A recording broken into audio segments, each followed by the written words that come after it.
Miami. Now that's a coincidence scheduling-wise, but that's a beautiful thing. You could do worse, right, than to celebrate your 21st in Miami. Coincidentally, we think he did not play today against the Minnesota Timberwolves. He does have a thumb injury. He kept him out of game before his birthday. So that was a good thumb. That was the good thumb. Yeah, the thumb was working fine there. It looked like, yeah. And fortunately, they're taking on a Timberwolves team that just has not been very good. Kristaps Porzingis has been very good lately, unlike the Timberwolves, who had lost 19 of 21 coming in. D'Angelo Russell there. Off the pick and roll, J.J. Bryant to Porzingis. Hit 6 threes in the loss in Miami on Friday night, and he was feeling it again today. Seth Curry, who had 37 in that game, knocks down the 3 there. More from Seth. Steph better get back in the lineup. That's right. His brother's going to steal his shine. Like catch-up. Seth had 27 in this game. More from Porzingis. I know it's hard to block his shot, but it's not a bad idea to get out there.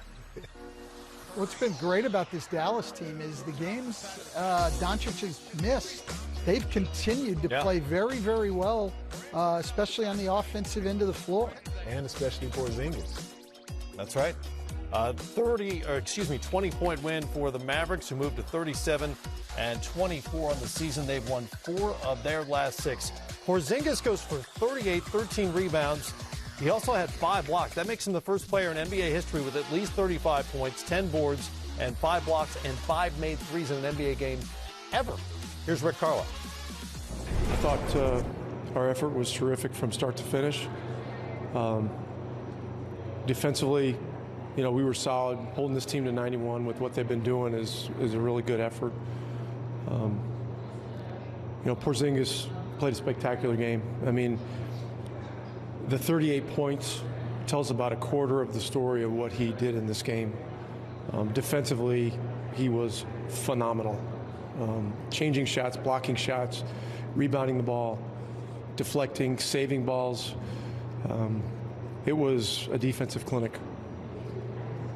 Nobody in NBA history has had the stat line that Porzingis had today with the 38, 13, and 5 blocks. What does that tell you about how dominant he was today? Well, this is a picture of, what the future of the 5 position quintessentially is going to look like. I mean, it's going to be a guy with great length that can shoot in long range, can drive it, can pass it, can protect the rim, can rebound, and knows how to play the game. And so, you stack it all up. I mean,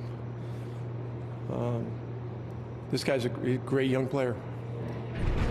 The future of the position, as Rick Carlisle puts it, and he has really thrived in the games when Luka has not been on the floor. Together, it's sometimes been a little funky in terms of spacing. It's been a little different with him playing the 5 here lately, but 27 points a game, good shooting percentage, went nuts today from the three-point line as well. And as he still rounds back into form, remember how much time he missed. The Mavericks, who are really comfortable in terms of the playoff position right now, are looking at as like a 7th seed. What can they do in the postseason? Can they scare somebody? Well, they can, because they're the best offense in the history of this league, efficiency-wise. And, Houston's the number 2 offense in the league right now, and it's not close.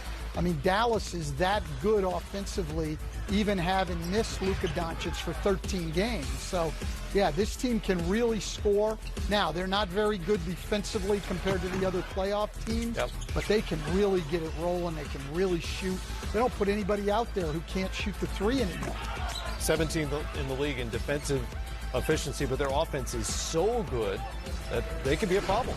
Well, anything could happen. I mean, you remember the 2011 Mavericks that went on to win the championship, and they caught fire at the right time. I was on this coaching staff with the Lakers at that time.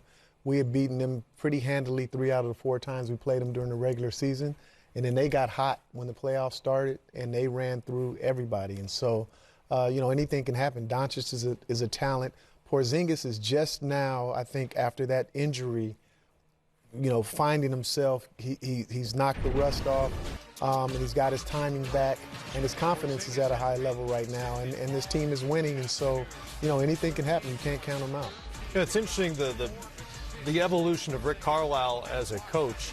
And he's been around long enough to have spanned this era in which we went from traditional post-up ball to this three-point happy era. And he's talked about it this season, like the post-up is dead. Like, we're not doing that anymore. Stop talking about Porzingis posting up more. What do you make of the way he's evolved as a coach? Well, he's done that. He's evolved, and I think with the personnel that he has, he's playing to their strengths. The post-up game is dead until there's another player that comes along.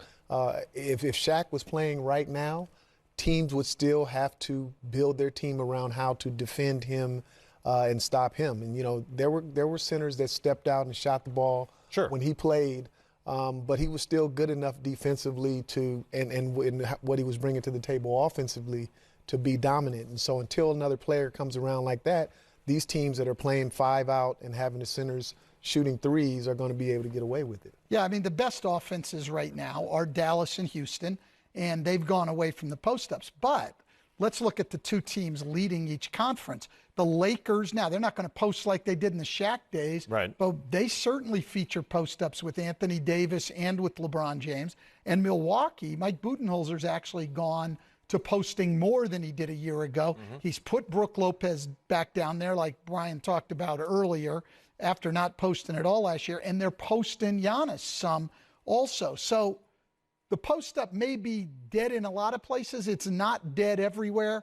And if, it's an individual thing. If guys are good enough, it's still something you have to deal with. And it's funny, it shows some evolution in terms of Mike Budenholzer, because last year he said that's just not how we play. Well, and that was probably a fair criticism of Coach Bud last year in the Bucks, is that they really only had a plan A, right? They just didn't have any other way of playing. That's right. And it wasn't too long ago when Brook Lopez was an all-star with the Nets. As a post-up player. As a post-up player. And so he can definitely do that. His brother Robin can get in there, and he's serviceable inside offensively as well. Giannis has improved his game in the post. And Chris Middleton is a good mid-range post-up, out to the three-point line. He can score in a variety of ways as well. So, like you just said, Coach, it's if you have the personnel that can get it done, it's not dead. Well, and the one thing I think we've learned, Brian's certainly been part of a lot of deep playoff runs, is playoff basketball,